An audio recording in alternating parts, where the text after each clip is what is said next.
Colliel TV.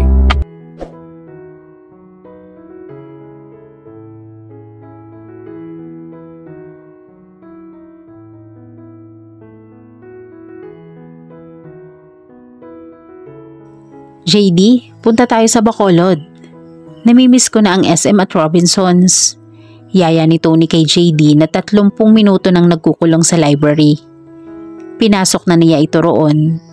Dadat na niya itong nakaupo sa likod ng mesa. Abala ito sa pag-alog at pagbabaliktad sa hawak na sculpture ng samurai warrior. Gusto kong kumain ng batchoy at chocolate cake ni Brandon. Parang hindi siya narinig nito at nagpatuloy ito sa ginagawa. Nagkamot pa ito sa batok. Hoy! Tinampal niya ito sa balikat para makuha ang atensyon nito.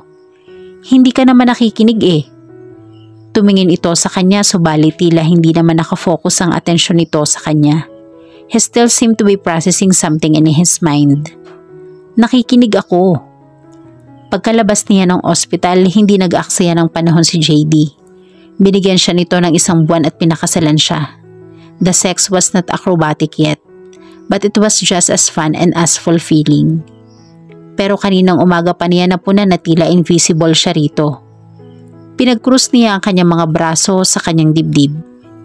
Sige nga, anong sinabi ko sa'yo? Namimiss mo na ang SM at Robinsons. Gusto mong kumain ng batchoy at chocolate cake ni Brandon. Ulit nito bago muling ibinalik ang tingin sa samurai warrior. Hinablot niya iyon at pinamaywangan ito. So, sa loob ng 2 buwang pagsasama nila ay isa lamang ang reklamo niya rito. Kapag may pinagkakaabalahan ito ay nagiging non-existent siya rito. But she had found an effective way to get his attention. She sat on his lap and smiled at him. His arms automatically went around her. Alis tayo? 1 linggo na tayo rito, nabobore na ako. Pagkabili nito ng bahay ay ipinaayos nito iyon. Ipinamodernize nito ang plumbing system. Some parts of the house were still under repair. Hindi sila nagtanggal ng katulong, si Aling Marin pa rin ang mayordoma. Pumayag si JD na manatili si Renz sa villa habang nagpapatayo ito ng bahay. Si Marin naman bumalik na sa Amerika pagkatapos ng kasal nila ni JD. Pa-text-text na lamang ito upang makibalita. Grabe naman, 2 buwan pa lang tayong kasal, bored ka na sa akin. Eksaheradong umiling ito bago isinubsob ang mukha nito sa kanyang leeg. Ayan tuloy, na-distract na ako. Kung ganon, punta tayo sa Bacolod. I'm busy, anito habang hinahalikan siya nito sa leeg. Dinampot niya ang samurai warrior. Nakita niyang nakabuon doon ang cast iron version ng silang Tanaka clan. Cool! Itinulak niya si JD para malayo ito sa kanyang leeg. Tinangka nitong halikan siya pero ipinangsangga niya ang samurai warrior sa mukha nito. Pinahalik mo ko sa ano niya? Yak! Pinahid nito ang likod ng kamay ng mga labi nito. Punta na kasi tayo sa Bacolod. Aniya. Pupunta naman sina Ice dito mamayang hapon. Hintayin na lang natin sila. Magpapabili na lang ako ng batchoy at chocolate cake. Sige na nga, napipilitang sabi niya. Lumayo siya rito at naupo roon sa isang couch. Ginala niya ang kanyang paningin sa kabuuan ng silid. It was totally theirs now. Pinalitan na nila ang mga family portraits ng mga Valladolid na mga landscape at seascapes. Mga action figures at comic book collection ni JD ang nakalagay sa mga shelves. Ang desk lamang ang natira doon at ilang antigong cabinets at mga librong binili ni JD kay Marie.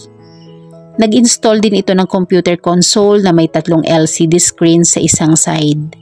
It was a gamer's paradise at dahil mahilig din siya sa computer games, she loved it. Sasama ba si Akira sa kanila mamaya? Nag-install din ito ng computer console na may 3 LCD screens sa isang side. It was a gamer's paradise. At dahil mahilig din siya sa computer games, she loved it. Sasama ba si Akira sa kanila mamaya? Tanong niya. Oo, nag-break siya sa training para pumunta rito. Kumusta naman ang training niya? Mabait ba si Asuka? Oo naman daw, mukhang enjoy naman daw si Akira. Tanungin mo siya mamaya, isasama yata niya si Nico. Anitong ang tinutukoy ay ang anak ni Akira. Akin na yung Samurai Warrior, sabi nito. Noon niya na po na nahawak pa pala niya iyon. Ano bang hinahanap mo rito? Ininspeksyon niya ang Samurai Warrior pero wala siyang makitang kakaiba roon. Ang sabi kasi sa bugtong, a warrior will open the door. Tinitingnan ko kung pwedeng buksan yan. Naisip ko baka may note sa loob niyan o di kaya ay susi. Yung naiwan kasing sculpture ng dating asawa ni Ina sa kanya. Pwedeng i-twist at buksan. Pero mukhang solid talaga ang isang yan. Pumalatak ito. Ano nang plano mo? Titingnan ko uli ang plano ng bahay mamaya. Pagdating ni na Elf, maghahanap kami ng mga possible areas na pwedeng pagtaguan ng armor. Oh well, it can wait. It's time I take a break. Tumayo ito at lumapit sa kanya. Kapag kuwan ay hinawakan siya nito sa braso at hinila patayo. Saan tayo pupunta? Nanlalagkit ako, ligo tayo. Kau talaga? Pero nagpahila rin siya rito. Ayos ka lang ba, Tony? Tanong sa kanya ni JD habang magkahawak na kamay na tinatahak nila ang kakahuyan. Ayos lang ako. Muli ay sagot niya. 10 beses na tanong na kasi niyon sa loob ng 20 minuto. Oras na ba? Tumingin ito sa relo nito. Almost. Iniabot nito sa kanya ang satellite phone nito. Tawagan mo na si Ivo. Tinawagan niya si Ivo. Kapag kuwan na ipinagpatuloy nila ang paglalakad hanggang sa marating nila ang pinakamataas na puno ng Nara. Tumingin siya sa kanyang relo. Malapit nang mag-alas 5 ng hapon. Sigurado kang ito yung puno? Tanong niya. Tumaas ang isang kilay nito. Wala ka bang tiwala sa akin? Siyempre meron, boss. Natatawang sagot niya. Good. Wives are supposed to be submissive to their husbands, you know? Nakangising sabi nito. Ganon? Mataray na sabi niya at tinaas din niya ang kilay. Anong tawag mo sa pagluhod mo sa gilid ng kama kanina? His grin turned wicked. Pagsamba, sagot nito. Napahalakhak siya. Napatingala sila sa himpapawid nang marinig nila ang ugong ng papalapit na helicopter. Maya-maya pa ay lumapag iyon. Bumaba ang mga troubleshooters maliban kay Fox na siyang nagpapalipad ng helicopter. Sumulyap si JD sa relo nito at sa puro ng Nara. It's time. Kalahati ng puno ay natatakpan ng anino at ang aninong iyon ay nag-e-extend hanggang sa isang bahagi ng bahay nila. Half in the shadows and half in the light. Tumingin si JD kay Ice. Umakyat uli ito sa helicopter. Nagpaikot-ikot yun sa ere bago muling lumapag. Sa library! Sigaw ni Ice na patakbong lumapit sa kanila. Patakbong tinungo nila ang parteng iyon ng bahay. Ano ba ang hinahanap natin? Tanong ni Tony. Nasa library na silang lahat ng mga sandaling iyon. Inilabas ni JD ang plano ng bahay at ngayon ay nakalatag na iyon sa mesa. May palagay akong nandito lamang ang hinahanap natin. Tingnan nyo. Itinuro nito ang bahagi ng library kung saan may mga nakahilerang shelves. Pwede ring doon. Itinuro nito ang sulok malapit sa pinto. Pero wala akong nakitang posibleng entryway. Lumapit si Elf sa bookshelf na itinuro ni JD. Nasa pinakasulok iyon. Natry nyo na bang galawin ito? Hindi pwedeng alisin yan, sagot ni JD. Naka-anchor yan pare, hindi kaya ng powers ko. Ayoko namang ipag-iba sa karpintero. Saka sa totoo lang, hindi pa namin na-explore ni Tony ang buong bahay. Iba kasi ang ine-explore mo eh. Biro ni Brandon na ikinatawa ng lahat. Bumaling ito sa kanya at kinindatan siya. Guys, tulungan niyo akong itabi ang mga action figures ni JD. Wika ni Elf. Hoy Tisoy, saan ka pupunta? Sigaw ni Fox kay Brandon na palabas na ng library. Kukuha ko ng merienda. Nakangiting sagot nito saka mabilis na lumabas ng pinto. Walang hiya talagang lalaking yun, wika ni Ivo. Wow, Spider-Man number 1. Bulalas nito sabay dampot sa isang comic book sa shelf. Akin na yan, trabaho muna. Sabi ni Ranger sabay hablot sa comic book Bago pa iyon mailabas ni Ivo sa plastic, ibinigay ni Ranger ang comic book kay Ice. "Let the men do the work, ladies," nakangiting sabi ni Akira. Umupo sila ni Ice sa sofa at pinagmasdan ng mga ito. Tumabi sa kanila si Akira. "Hey you, why aren't you helping?" Tanong ni Fox kay Akira. "Jet lag," sagot nito na ikinatawa nila ni Ice. Malapit lang naman ang Japan sa Pilipinas para magka-jet lag ito. "Ang ganda ng view," bulong niya kay Ice habang pinanonood ng mga lalaki na tinatanggal ang laman ng shelf. "I agree," sang-ayon ni Ice. Hindi nagtagal at naalis din ang lahat ng laman ng bookshelf. Inalis ng mga lalaki ang shelf. Tumambad sa kanila ang digding na gawa sa bricks. "Magsisimula ako sa eye level. Gago naman ang gumawa kapag sa itaas pa inilagay ang lever," sabi ni JD. Paisa-isang itinulak nito ang mga bricks.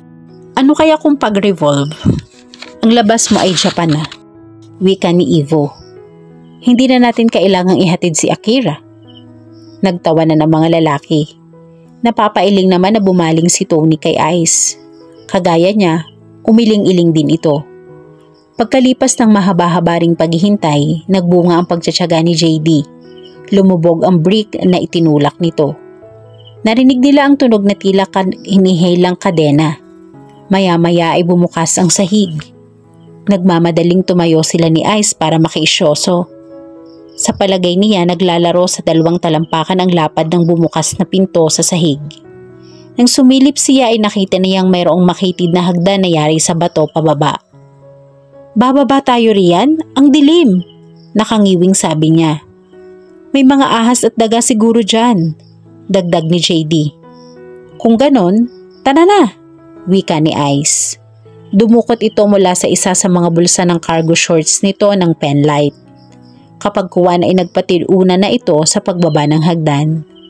"Suicidal talaga ang babaeng yan," wika ni JD. "Kukunin ko lang ang metal detector at flashlight. Ako naman kukuha ng mga pala, just in case may kailangan tayong hukayin," wika ni Ranger. Nang magbalik si JD ay dala na nito ang flashlight at metal detector. May strap ang stabilizer sa braso nito kaya mukhang elongated cyborg arm iyon. Itinaas iyon ni JD at itinutok sa kanila na Animo Armalite iyon. "I am the Terminator. Hasta la vista, baby," sabi nito at pinagbabaril kunwari sila. Hinintay nilang magbalik si Ranger bago sila bumaba sa hukay. It was damp and dark. Napangiwi siya nang bumaon ang rubber shoes niya sa basang lupa. Ayaw niyang isipin kung ano ang mga nasa paligid niya. Binuhay ni JD ang flashlight at bumaha ng liwanag sa lugar. "Ready?" tanong nito. "Ready," sabay-sabay na sagot nilang lahat. Nagsimula na silang maglakad. Kumapit siya kay JD. "Nasaan na kaya si Ice?" Tumingin siya sa malayo ngunit dahil madilim ang lugar hindi niya makita ito. Parang tunnel na 8 talampakan ang taas at 3 metro ang lapad ng kinatatayuan nila. "Naunan siguro. Kung plano mong kumapit sa akin, ikaw ang humawak ng flashlight." Ibinigay nito sa kanya ang flashlight at nagsimulang maglakad habang iginagalaw-galaw ang metal detector. "Ano kaya ang lugar na ito?" tanong niya. Itinutok niya ang flashlight sa paligid. The wall was a mixture of sand and gravel held together by the roots of trees and occasional wooden and metal braces. "Malamang na escape route ito," sagot ni JD. Nung unang construction pa siguro ng bahay ginawa ito. Kahit masasabing matataas ang tingin ng mga tao sa mga Kastila noon, alam nilang sooner or later ay magkakaroon ng pag-aaklas. Kaya siguro nagpapagawa ang mga voladolid ng tunnel para may lugar silang pagtataguan o magagamit nila sa pagtakas. Bumaling si JD kay Akira. Ipinaliwanag niya rito kung ano ang lugar na kinaroroonan nila. Hindi nagtagal ay nakakita siya ng liwanag sa unahan. Nagmumula ayon sa penlight na hawak ni Ice. "Ang tagal nyo," reklamo nito. Halos nasa dulo na ito ng tunnel. Napuna niyang lumawak ng halos 2 metro ang daan patungo roon. "Ito na ang dulo. Labasan na ang kasunod nito," sabi pa nito. Biglang tumigil sa paglalakad si JD kaya nabangga niya sa likod nito. Itinaas nito ang isang kamay nito. Huminto silang lahat. "What's wrong?" tanong ni Akira. "Nandito ang hinahanap natin," sabi ni JD. Sunod-sunod ang pagtunog ng metal detector. Lumakas ang tunog ng ilapit ni JD sa dingding ang metal detector. "Hopefully hindi scrap metal ang nandyan," wika niya. Hinubad ni JD ang metal detector at kinuha ang isa sa mga palang bitbit ni Ranger. Tumabi sila at manghang pinanood ang dalawang lalaki habang naguhukay. Hindi nagtagal na hantad ang isang itim na kahon. Masadingding iyon nakabaon kaysa sa lupa. Hinila iyon palabas sina Ivo at Fox. Pinanood nila ang mga ito habang naghahanap ng paraang buksan ang parehabang baul. Hay nako, initsa ni Ice kay JD ang switchblade nito. "Thanks, Ice." Nakangiting sinalo ni JD iyon at muling itinutok ang pansin sa mga metal clamps sa apat na sulok ng baul. Kapag kuwan ay pinahid ni JD ang kamay nito sa ibabaw ng baul upang matanggal ang mga lupa roon. Tumambad sa kanila ang isang cast iron seal. Nagkatinginan sila ni JD. Napangiti si JD habang naglalakad sa pasilyo. Tumatagos ang liwanag doon na nagmumula sa veranda. Pamilyar na sa kanya ang pasikot-sikot ng bahay pagkalipas ng 3 taong pagtira doon. Kauuwi lamang niya gayang nakagawian niya. Dumiretso siya sa silid na iyon. And as always, he was filled with anticipation. Pinihit niya ang seradura at itinulak pabukas ang pinto. Nang pumasok siya sa silid ay nakita agad niya ang kanyang anak na sila Chain. 5 buwan pa lamang ito pero malaki na at masiglang nagsisisi pa habang hawak ang rattle. Sa tabi nito ay nakahiga ng patagilid si Tony. Nag-angat ng tingin ang kanyang asawa at nginitian siya. He could feel that crazy warm thing fill his chest when she smiled. "Hi! Hi, Dad!" Nakangiting sagot nito. Bumangon ito at saka kinarga sila Klein. Tuwang-tuwang nagkakakawag ang kanilang anak. Yumuko siya at hinagkan si Tony sa mga labi. "Dada!" Nanlalaki ang mga matang napabaling sila ni Tony sa kanilang anak. "Nagsalita ba sila, Klein?" "Dada?" ulit nila Kane. In-extend nito ang mga kamay na animo magpapakarga. Mabilis na kinuha niya ito mula kay Tony. "Ang talino ng baby ko," mana sa daddy. "Say Dada again." "Dada," sigaw nito at tila kinikiliting tumawa. Sumipa-sipa pa ito sa ere. Maya-maya ay sumeryoso ito, animo magko-concentrate. Maya-maya ay nakaamoy siya ng mabantot. "Tony, nagpupo." Nakangiwing sabi niya. "Akin na." "Dada," sigaw uli ng baby. Animo sinasabing siya ang maglinis ng tae nito. "Okay, ako na lang," sumusukang sabi niya. Tony smiled that made him feel 10 feet tall. The one that made him feel like he just took on the entire team of supervillains with his hand tied behind his back and won. Yumuko siya at hinalikan niya uli si Tony sa mga labi. She was his life, Dada, and the smelly boy in his arms. At dito po nagtatapos ang kwentong pag-ibig ni Kurt at Jade. Huwag kang maghanap ng taong makakaintindi sa'yo. Ang hanapin mo ay yung taong kahit hindi ka naiintindihan, hindi ka pa rin iiwan. At lagi po nating tatandaan at sa tamang panahon, may isang taong magpapatunay sa iyo kung bakit ka para sa kanya at kung bakit hindi ka para sa iba. Sana po ay may nakuha kayong aral at inspirasyon sa kanilang pag-iibigan. At muli po ay samahan at suportahan niyo po ako sa mga kwentong pag-ibig na ibabahagi ko sa inyo. Maraming salamat po, God bless at ingat po tayong lahat.